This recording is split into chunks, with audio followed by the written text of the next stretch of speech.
able to get our virtual participants in on this too, and I want to acknowledge Diane's help on this. But we just got trained on by Jeremy this morning, so how are we doing? Looks okay, Jeremy? Sure, I'll go check. Yeah. Hello, I'm glad you're here. Just a tech reminder, we have like roughly 10 people online who are also here joining with us. And so when you talk, please use this microphone so that the people online can also hear. Yeah. Which I, already had forgotten about. All right, it's hard to do. Hello, people on yeah, good. Yes, it looks like we can hear them. They can see us. We also have people on Facebook. Yeah. And so we'd like to hear from as many of you as possible as time allows. Also, if you wouldn't mind just giving your name when you get the microphone. And just for a starting question, I'd like to just ask, was there anything that especially resonated with you from Catherine's talk? So, any takers?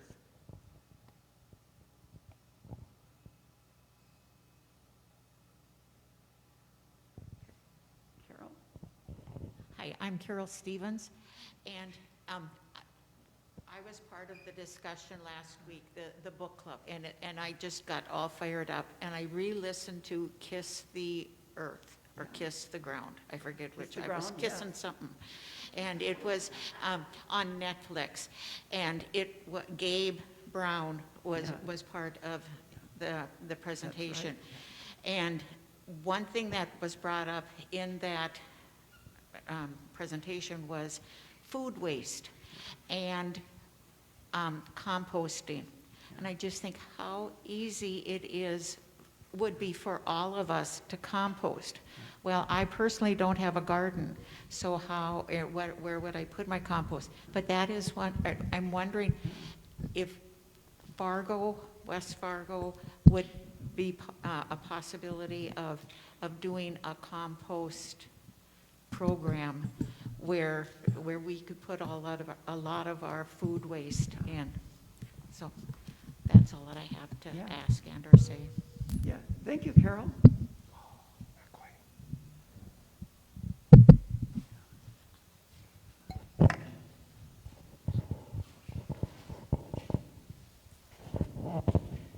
Hi, my name is Fred Haugo, and I totally agree. That's an excellent idea. My expertise is in the lights, and I want you to know that it's changing out the incandescent lights. They're short. They don't have a long life, and it's so easy to replace an incandescent light with a LED light that gives you more light, but you have to make sure you get the right color. 3,000 watts is brighter, whiter, and the blue bright ones are 5,000, and it says it in there. And I'm talking about K. The other thing is fluorescent lights. If you've got some fluorescent lights in your house, you can easily change out those lamps with LED replacement lamps. Just make sure you pick out the right thing. Otherwise, you may have to disconnect the ballast in there. But the easy thing is to buy the fluorescent lamps that are immediately replaceable with the LEDs. And LEDs will last for years. Incandescent lamps will last a year at the most. So even though the cost may be more expensive for an LED, it's going to make up for it by lasting so much longer. And the other one is the compact fluorescent lights. They don't last quite as long as an LED, and they're not quite as expensive. Thank you, Fred. And I want to thank Fred. When we started switching out, we have switched out the large majority of our fluorescent tube lights have been converted to LEDs. And Fred, you were a great help in helping us get started. And if anybody would like some guidance on changing out fluorescent tubes in your own household, several of us could give you some help on that.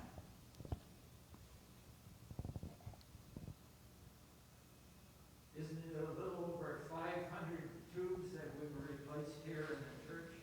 Yeah, I have a short memory. I think we've actually taken out something like 650 of the 800 fluorescent tubes in the building now. And the ones that remain are ones that really aren't being used very much. And thank you for raising that, Woody. A lot of folks have helped out with that.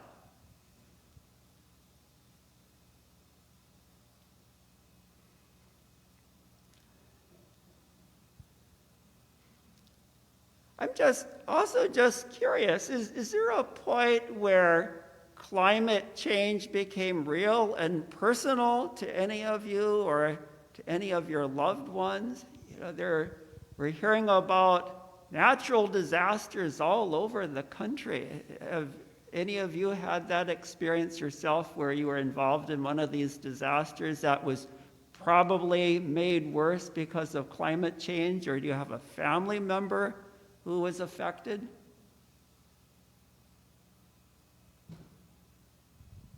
Yeah.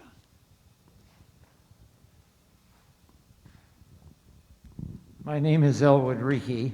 I grew up in the state of Washington, and I have traveled between Washington State and here many, many times. One of the favorite parts of a trip, usually by car, would be to go through Glacier National Park in the western part of Montana. I find it much more interesting, the western part of Montana, than the eastern part for some reason. But the thing about Glacier National Park, and some of you may know that, in my early years in high school and all, I spent time fishing in high mountain lakes and climbing some of the smaller peaks out there in the Cascade Range. When I go through Glacier Park, I see less and less glaciers. At one time, I think there were 150 glaciers. Now, the last figure I believe I saw was 43 glaciers left. And that just makes me sad. That beautiful national park is so being directly affected by climate change. I mean, we talk about as Christians, we are to be caretakers of our creation, and I mean, that includes everything. But I just enjoy mountains, and the same thing with the glaciers, the glaciers in Greenland. I have flown sometimes from Minneapolis to Amsterdam, and you fly over a part of Greenland, and I can see the effects of what is happening there in terms of the number of glaciers in Greenland. So I'll just share those things that just make me sad. Yeah. Thanks, Woody.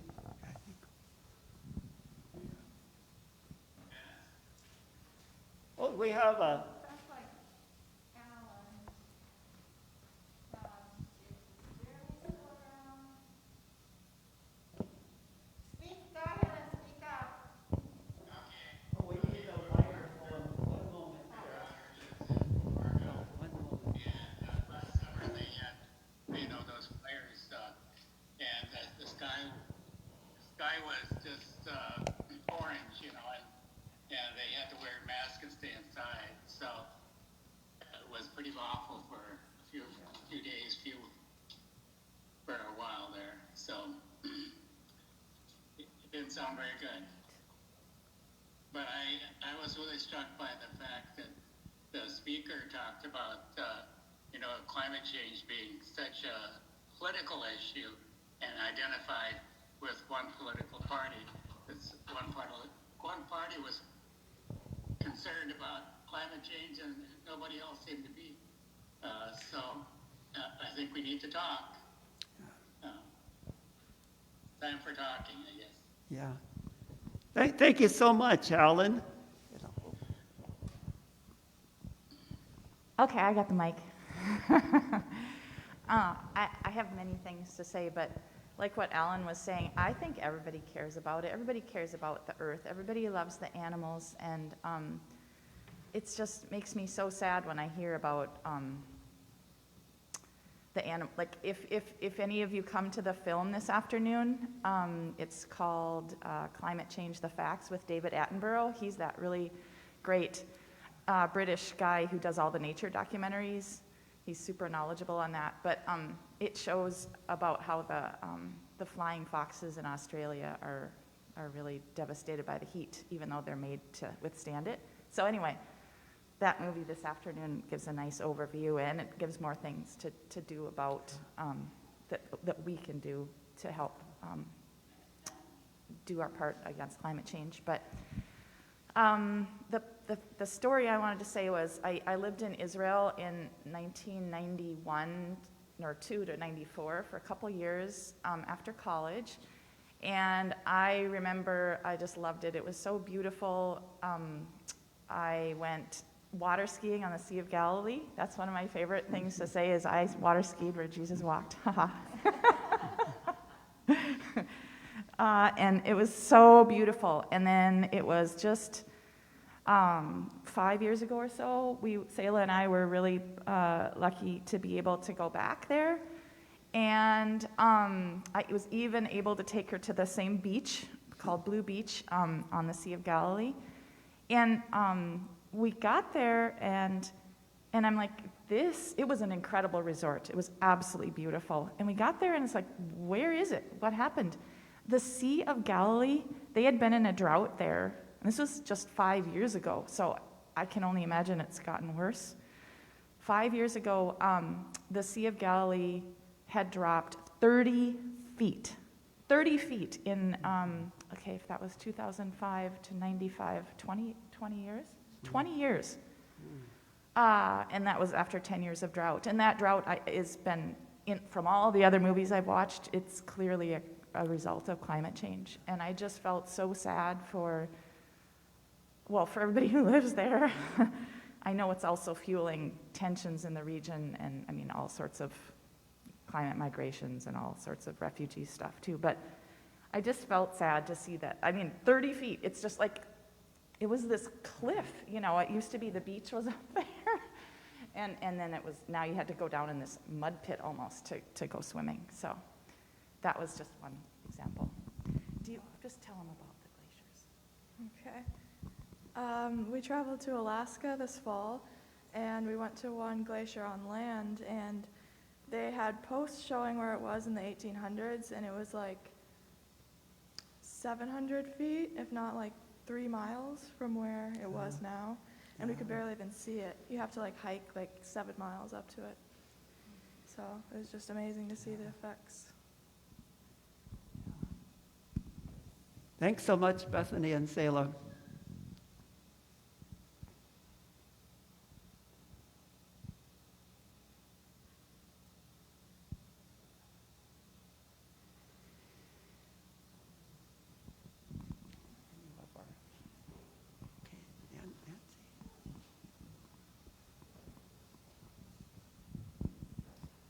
Hi, I'm Nancy Kangas, and I just want to mention that on a couple of travels, Joel and I were in areas that were impacted by forest fires. One was at Glacier, Woody, and could barely be outside. We wanted to sit out and rock on the deck, but the air was so bad that we didn't like breathing it. And then also on the West Coast, the following year, there was impact from a forest fire, and out on the beach it was just very, very eerie. There was no wind, and the smoke was just settling in, and we knew that it was bad to breathe. So I think we have to remember the effect that these things directly have on our health.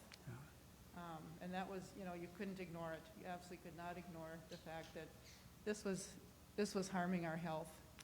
And for people who are even closer to the forest fires than what we were, and for more prolonged time, even year after year, their health is really being damaged.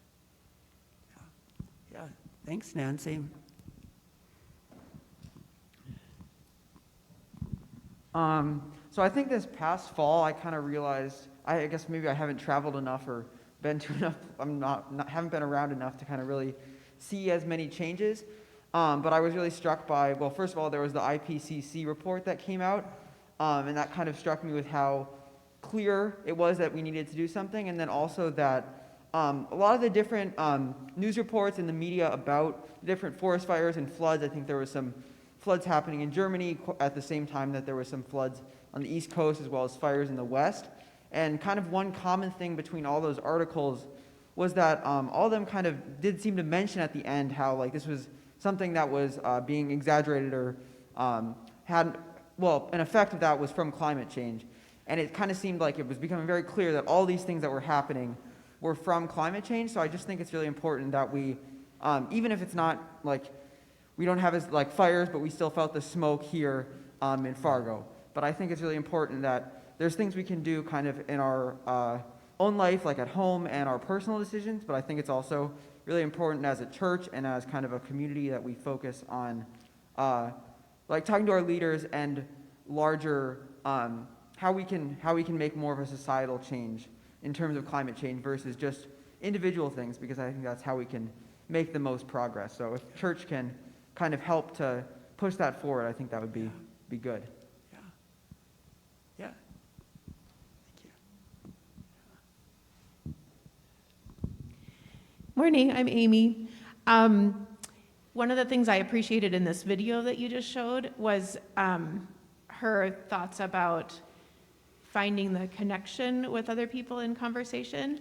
And kind of related to what you were saying, Simon, this last week I heard a report about 2021 being, I think it was it the second or the third most expensive year for insurance claims because of disasters, natural disasters. And when I heard the news story, I thought, you know, that's maybe a point of connection that I could bring up with somebody that doesn't consider this to be a priority. We're all paying already. I mean, if you're paying insurance for anything, you're already paying. And I just was thinking that might be an angle I could try in conversation to remind people that we're connected in that sense too, that I think so many people don't want to hear about things that will cost us money, right? They, especially in this state, efforts that will cause us to pay higher taxes, or that will cause us to, that will impact our wallet. People don't want to think about, but in fact, we're already paying. If last year was so costly with natural disasters, as a homeowner, then you're part of that system. And so I don't think that one little example is the key to bringing a lot of people along, but it did strike me when I heard that last week, and then I appreciated in the video today where she was saying how much we need more conversation. And it's comforting to be in conversation with all of you, because we all think similarly about this, but where we really need the conversation is outside of this circle. And so that's where I get a little bit stumped about how am I gonna, like, that's kind of a bummer if I'm sitting at lunch at work and I'm the person that keeps bringing up climate change, but you know, or whatever the group may be that is tired of hearing from the people that always push on it. But we could maybe get more creative about our connections with people and trying to connect the dots like she suggested. Yeah, that's an excellent suggestion. Part of our silver buckshot.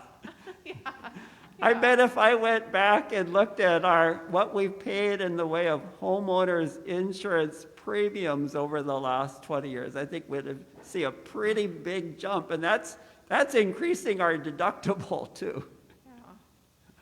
I'll just throw out one more maybe question for the group. We could talk about it now or just kind of have it in mind. Something our family's been talking about, or Simon and I have been talking about, is that balance between what we can do as individuals and that is not enough. And that's such a discouraging point to realize that my bringing of bags, my composting, my changing out my light bulbs, we do have a lot of good reasons to do those things, but actually to understand the reality of the problem is to recognize that that is not enough. And so I'd be curious about how other people balance that reality in their thinking about it, that what we really need, the scale of what we need is so beyond those individual actions. And how, yeah, I'd just be curious how people think about that, and how do you keep hopeful, and why do you keep doing those things if the scale that we need is so much greater? Yeah, great questions. It looks like Bethany.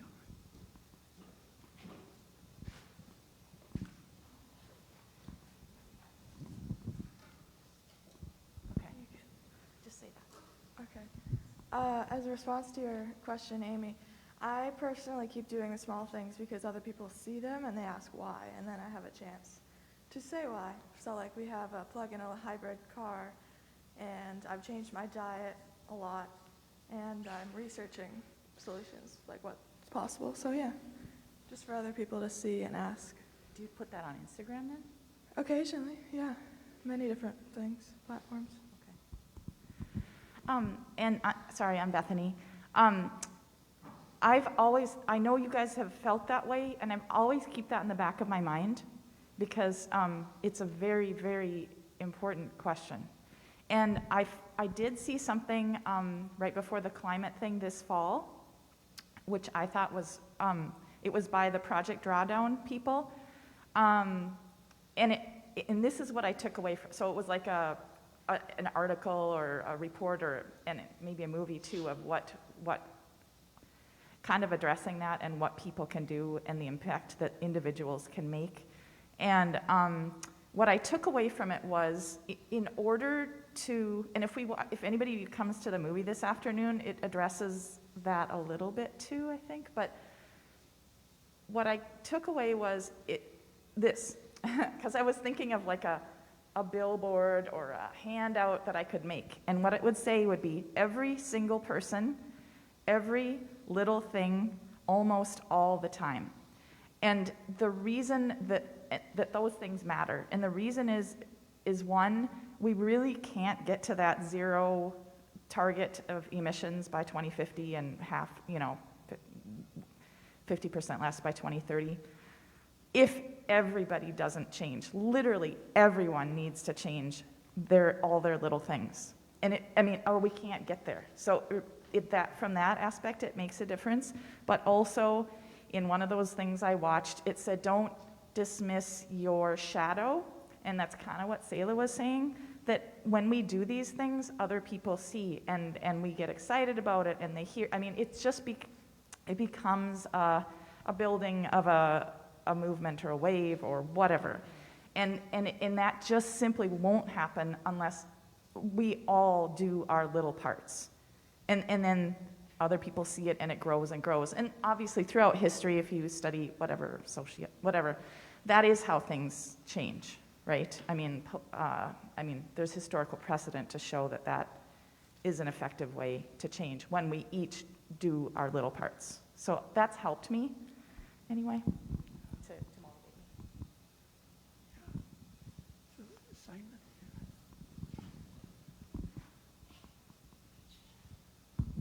Simon. I guess I kind of think like the unfortunate thing about just the individual things is it seems like maybe it's a little too, like people have already been composting and recycling and doing lots of different things on a personal level for quite a long time. And I think, unfortunately, if we all continue doing that, it's hard to get up to, I think it'll take too long to get to the point where we need to get to where everyone's doing these things before it's kind of just too late. So I think that's kind of why it's important to really do those things also, but don't let that kind of be something that just, it's like I'm doing my part and I'm doing my things that I can at home.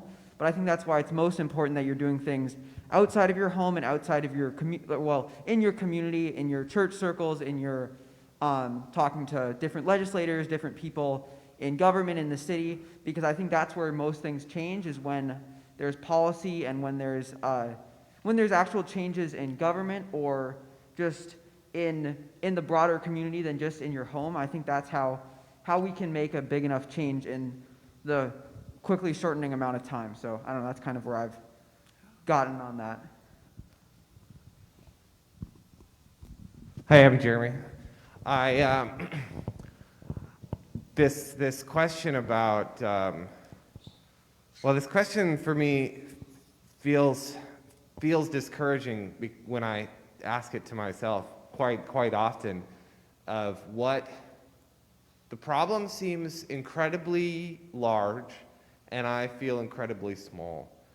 But I have this same question with many other things in my life. I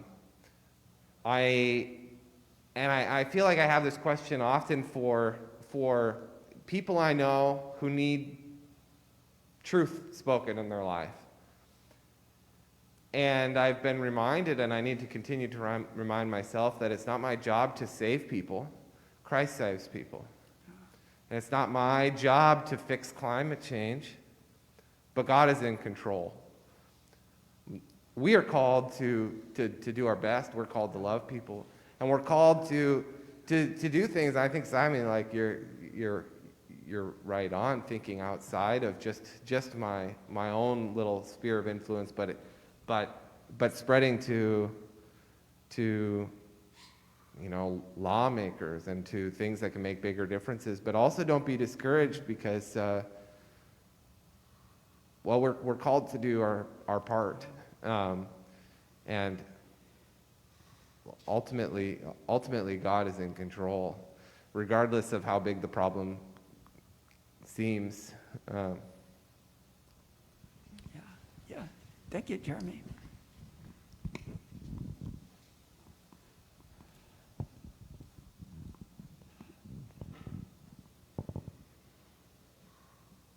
I just had a thought while we were listening to the TED Talk, that she emphasized how important it is to hope. And we can think of hope. I think hope is another God-given resource. And we can find ways to boost that. And this is a topic that can be so depressing, but it doesn't have to be. And didn't you get excited when Catherine was talking about the things that have happened in China and India, where they're kind of leapfrogging over the fossil fuel development and being creative? And, things like that are happening more than you might think. And I've been inspired by starting some new books recently for our book clubs here at St. John, to just find out how much really is already going on and how much great leadership there is.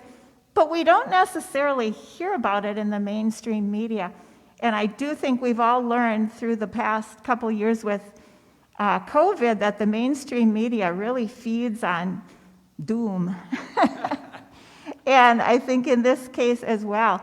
So, if we can kind of feed ourselves, look for the good stories, that'll be part of our way, and linking up with people and groups and paying attention to leadership that is really hopeful, that we will tap into our own God-given resource of hope.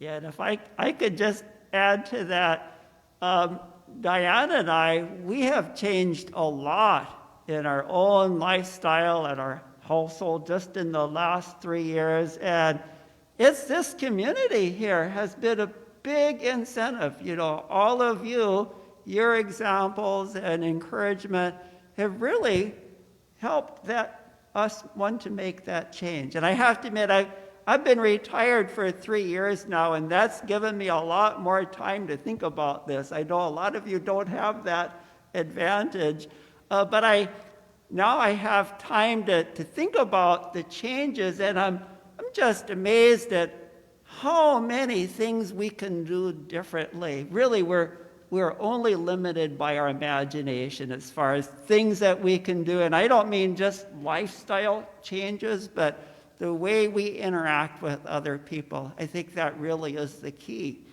Think about all the people that you're connected to and all of the different ways that you're connected to other people.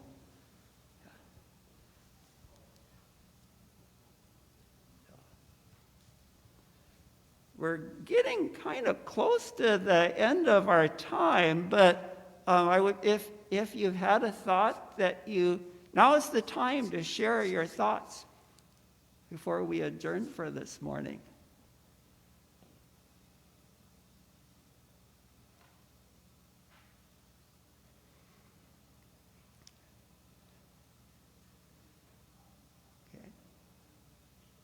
Well, thank you so much for being part of this conversation. And it might seem like a pretty small turnout for this event, but I know just thinking back on other events that we've had related to care for creation and climate action over the past couple of years, I know there's quite a few other people in our congregation who really share this interest in action. But before we finish for the day, Bethany, would you like to say anything more about the movie this afternoon, or?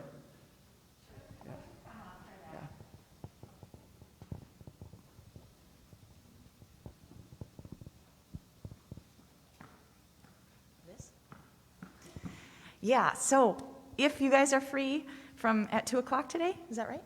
2 o'clock? 2 o'clock. It's actually just an hour movie. It's with David Attenborough. Like I said, he's an incredible presenter, and it just gives a real nice overview of, and for people online too, it's a really nice overview of, kind of what's going on with climate change, and but it also, so it starts off with shows like the storms and stuff, but it moves into like ways that we can solve it, and things that people are doing all over the world. And it's just, I tell you, I watched it a couple weeks ago and last fall, and then I watched it again last night, and it's just always exciting for me, and it's encouraging for me to watch these, this movie and others more times, because it really motivates me to do things. And so I just, if you're free to come or to watch it online, I really encourage you, or any other time. It's also on Discovery Plus. It's a really good one, so I encourage you to come.